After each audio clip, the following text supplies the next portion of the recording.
Welcome to Secret Squared. I'm Cassie Secret, I'm Megan Secret, and today we're going to continue our series on exponent rules, and we're going to cover the quotient rule. So let's dive in. So to know when you're using the quotient rule, you are going to use this when you're dividing terms that have exponents. So normally you're going to use this when you have a fraction. Now, we talked about in prior videos, like the product rule. Product is associated with multiplication. Quotient is associated with division. It's saying it's like quotient is pretty much the answer to a division question. So that's how you know when you're dividing, that's when you want to go ahead and use your quotient rule. So a question that might use the quotient rule would look something like this. This will be a little bit simpler, but like something like x to the third divided by x to the fifth. Now, just like in all of our other videos, we are not going to just jump ahead and show you the rule. We want to make sure that you understand why the rule works the way it does. So reminder, the top of the fraction x to the third just means you have x times x times x, because the exponent is telling you how many times that you're multiplying something. And bottom, same idea, but instead you'll have 5x's because it's x with the power of 5.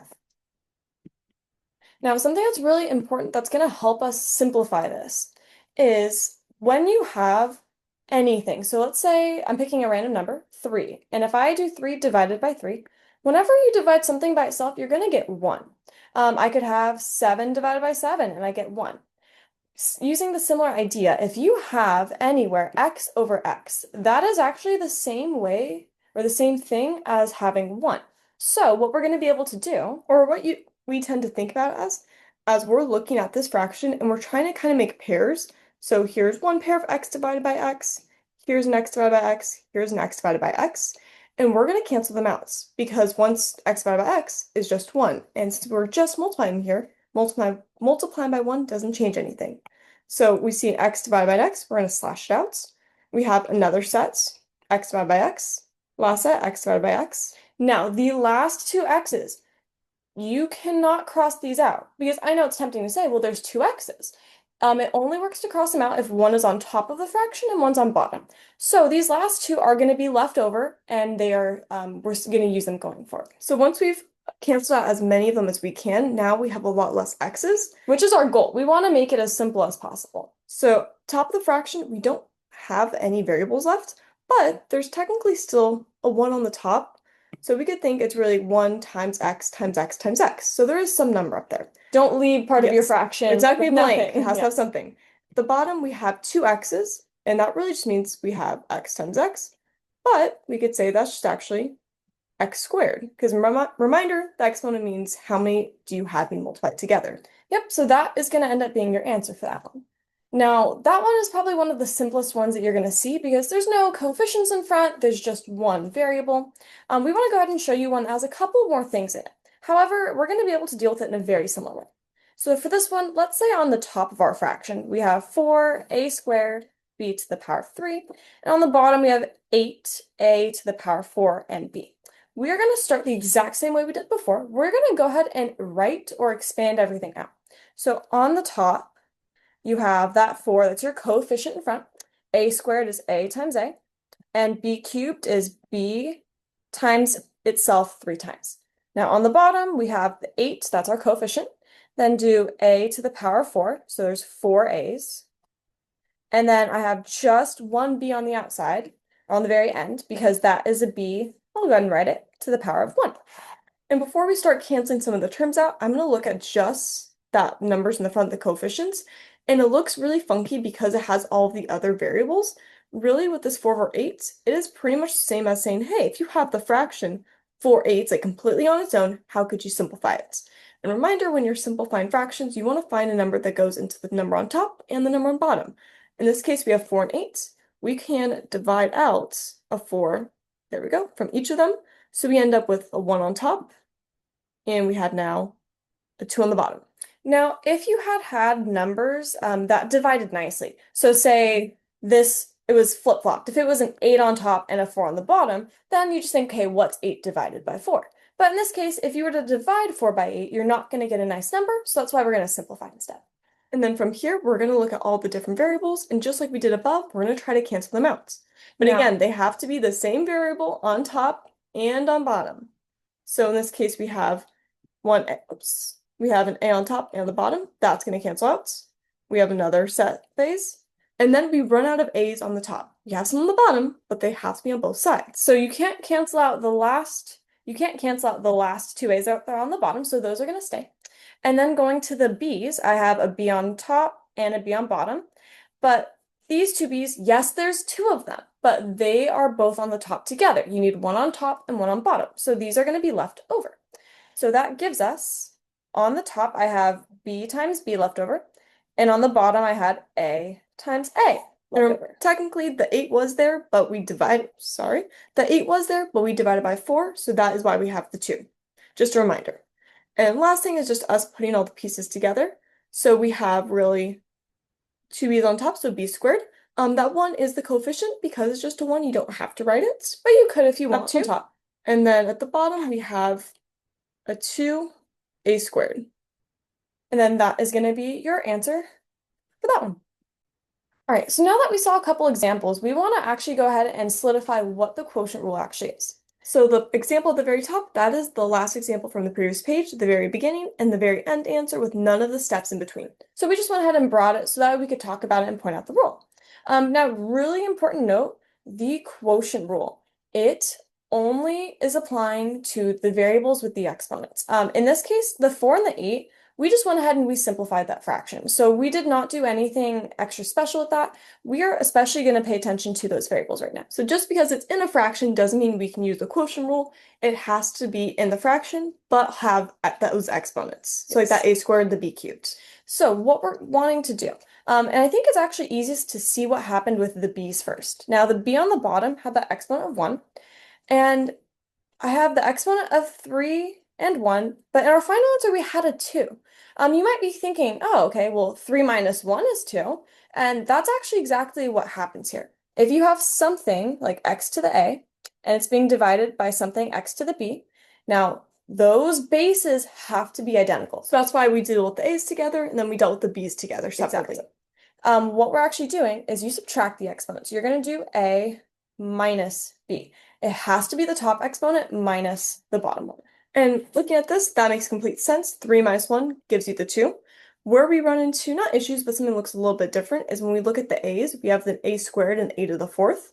If you do 2 minus 4, it gives you a negative 2, but in our final answer, we actually end up with an a squared on the bottom of the fraction. If you are not super familiar with negative exponents, check out our video on that. So just a little note to make sure that, as a reminder or just a heads up, if you haven't yet seen it, you're going to start seeing a lot more negative exponents. If you have negative exponents, the way that you are going to end up dealing with them, because in a final answer, we don't want to have a negative exponent written. Negative exponents, they can turn positive once you move them to the other side of your fraction. So that might sound a lot more complicated than what it really is, but for instance, right here, we have that 2 minus 4. We have a to the negative 2. That is saying the same thing as 1 over a squared.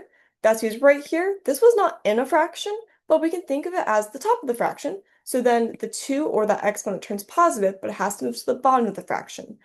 But another way to think about it is really when you're looking at like the A's or the B's, see where did we start with more of them. In this case, we started with 4 A's on the bottom, 2 A's on the top. So our final answer has the A's actually on the bottom. Yep, it's a really helpful trick that we like to use. For the B's, if you're checking, you're like, okay, I have 3 B's on top and 1 B on the bottom. I like to ask myself, okay, does the top or the bottom have more B's? Okay, the top obviously has more B's. Well, how many more B's does the top have? Well, 3 is 2 bigger than 1, so that's why you have that 2 as the exponent. And this is when that last page of slashing it out, that can always really help too. Because the B had B's on top, had 2 more B's, and that's because we only had 1 to slash out with the 1 on the bottom. Exactly. So however helps you think about it, if you like to write it out like we did on the last page, highly recommend it, if those negative exponents still don't feel super comfortable yet. Now, we're going to go ahead and start with an example, and it does have those coefficients or numbers in the front. We have a 4 and a 6, so we're just going to go ahead and deal with those first. 4 and 6, those aren't going to divide nicely, so you're going to try and simplify the fraction. So 4 and 6, they can both be divided by, you're going to take a 2 out, so 4 divided by 2 will give you a 2 on the top, and then 6 divided by 2 will give you a 3 on the bottom. And again, don't have to use any quotient rule for this. We just have to see of what numbers can we divide out.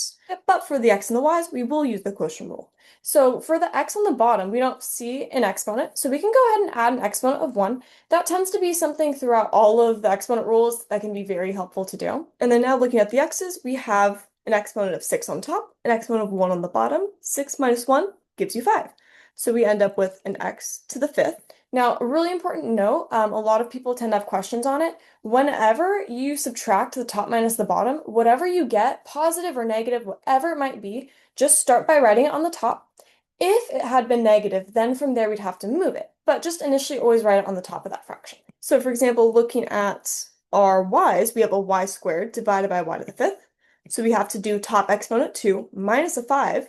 That gives us a negative 3. And just like Cassie was saying, we're going to put the y to negative 3 on the top. Even though it does have a negative, whatever the top minus the bottom gives us, we're going to put that term on the top. But then from there, when we're writing our final answers, we don't want to have any negative exponents. So the trick that you're going to use, now the 2 over 3, those don't have negative exponents. My x doesn't have a negative exponent. So all of that, I get to leave exactly where it already was. And then for the y to negative 3, we count it as the most simplified when we don't have a negative exponent.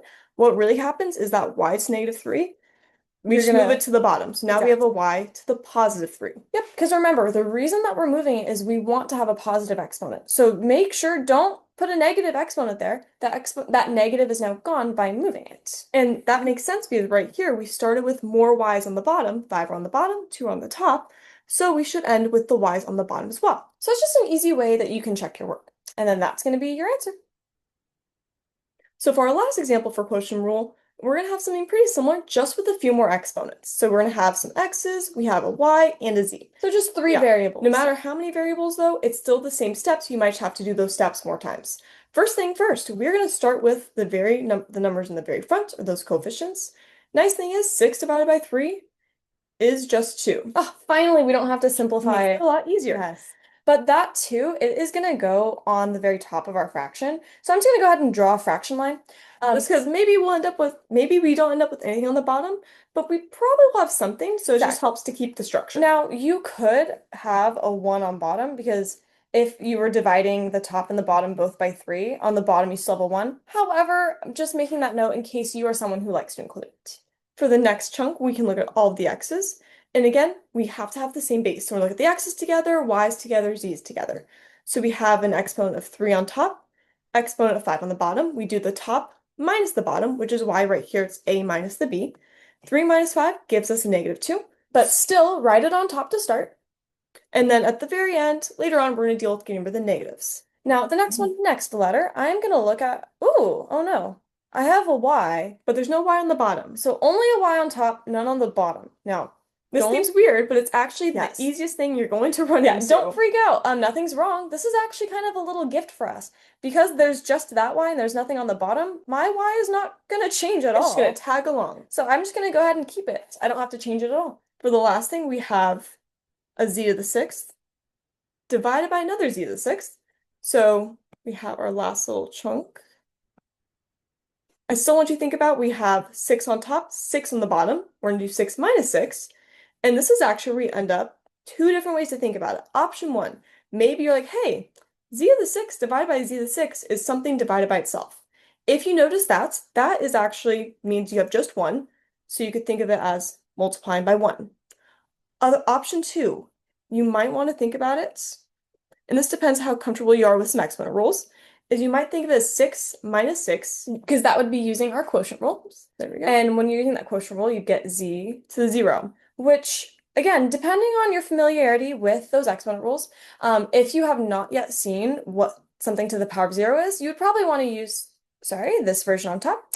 But even if you haven't seen that 0 exponent yet, the exponent tells you how many times you are multiplying that specific letter. So if you have z to the power of 0, that means that you are multiplying z 0 times.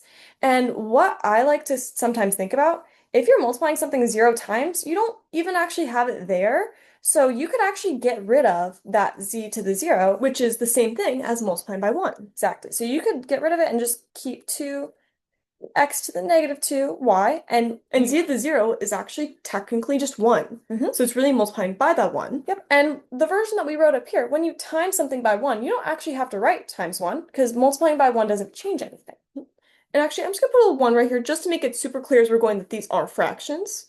And very end, we just want to get rid of that negative exponent. So I'm going to go ahead and add, remember, we're still dealing with that fraction. We have to take our negative exponent. The only thing with a negative exponent is that x with the negative 2. And I'm just going to swap that to make sure it's the purple, just so it's super clear that I come in, grab the wrong color.